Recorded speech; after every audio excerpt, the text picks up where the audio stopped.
Assalamualaikum, saya Tamizi bin Hamad daripada syarikat Mimas Holding Sdn Bhd.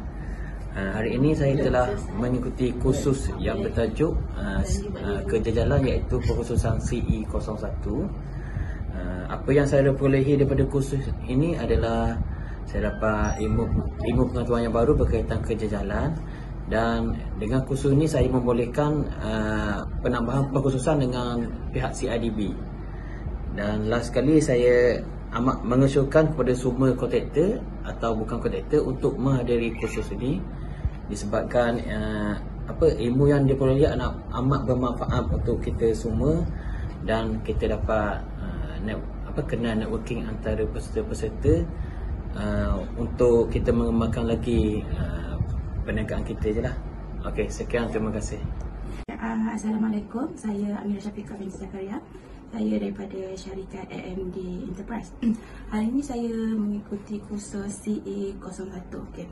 Daripada kursus ni saya dapat pengalaman baru lah. Lepas tu dapat berkongsi cara kerja antara kontraktor-kontraktor. Lepas tu kita boleh tambah ilmu dalam bidang yang kita ceburi ni lah kan. Okay, lepas tu saya showkan siapa yang untuk bermula daripada kosong tu boleh datang ke sini lah untuk kursus, sebab kita ada trainer yang berpengalaman, mudah untuk kita faham apa yang diterangkan, dan layanan dekat sini sangat baik lah. Hai, nama saya Marhani, saya daripada syarikat VLP Engineering Sdn Bhd. Okay.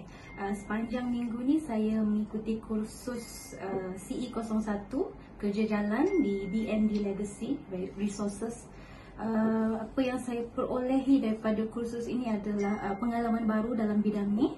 Lepas tu ilmu baru yang lebih mendalam. Lepas saya dapat kenal lebih ramai kontraktor dalam bidang ni, boleh bertukar pendapat antara satu sama lain. Lepas tu saya sangat mengesyorkan kepada semua kontraktor untuk menghadiri kursus ini, kerana satu, mereka menyediakan trainer yang sangat berpengalaman dalam bidang jalan ni, kerja jalan ni. Lepas tu yang kedua, staff are very welcoming, sangat-sangat membantu dari banyak aspek lah.